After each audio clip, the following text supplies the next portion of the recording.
Hey, this is Dara, and I'm a gender therapist.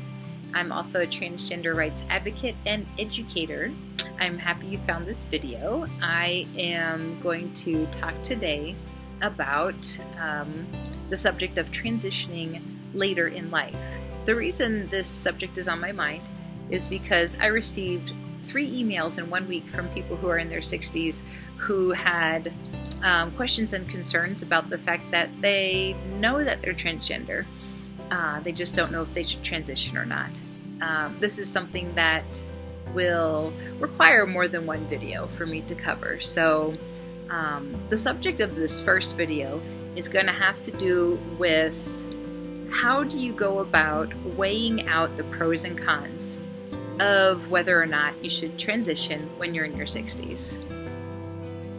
When you are, let's say in your 60s, and you're contemplating whether or not to transition, one of the things that probably is unique to your situation than, let's say, to someone who is far younger and considering transition is that you have been alive for a long time, decades.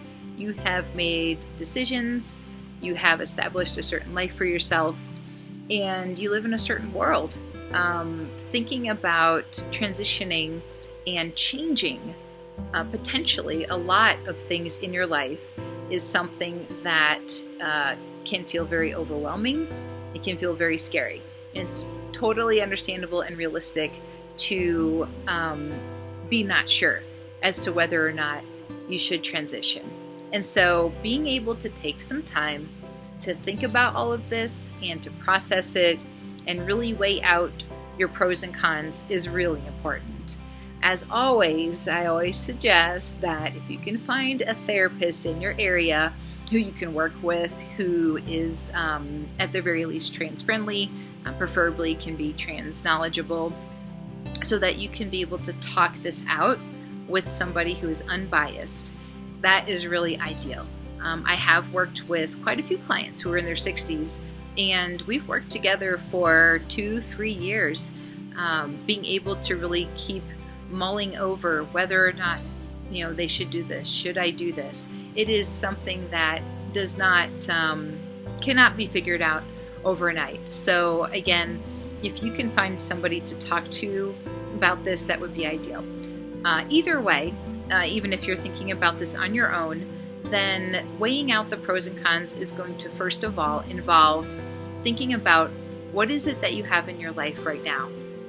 And even if it's helpful just to make a list of this and journal about who is in your life. Do you have career? Do you have a certain way that people see you? What is it that you think will change in your life if you were to transition? And like I said, because you're in your 60s, there are some things in your life that have probably been around for a long time. And the more that you might possibly end up having to change in your life by transitioning, probably the more likely it feels like maybe you shouldn't do this. So what I suggest is break it down, take it one step at a time, and first of all, focus on what it is that you have in your life and take some time to think about the importance those things bring to your life. Think about the meaning those things bring to your life and how much do those things define who you truly are. Because even though perhaps you are not living as the gender you truly are, there might be things in your life that really do reflect who you truly are, and you want to be able to still have those things in your life. Or maybe a lot of your life is a sham and is coming from this place of who you really aren't. That's what you need to take time to be able to think through, talk through. So take that and do that, let's say, over here.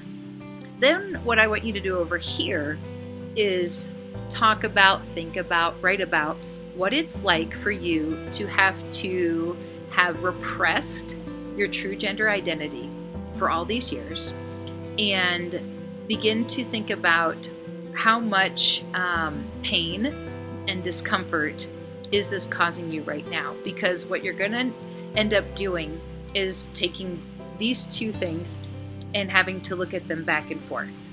Examining them separately will give you that ability to really focus on that in its entirety, and then you bring them together. So when you're looking at what it is you have in your life that's important, that's meaningful, and then over here you look at the struggle you are going through of having to repress your true gender identity, and then you bring them together. And that's where, like I said, especially having a counselor to be able to talk this through, because it's not going to be easy. There's not going to be 100% clear answer that you're going to have about this. As you are working through, like I said, kind of looking back and forth at these two different sides of the situation, keep in mind that there's also compromises. What this means is that, for instance, quite a few of my clients who are in their 60s have tried to figure out ways that they could be able to at least let out their true identity in certain ways, even if it means not for them fully transitioning, and what that might look like.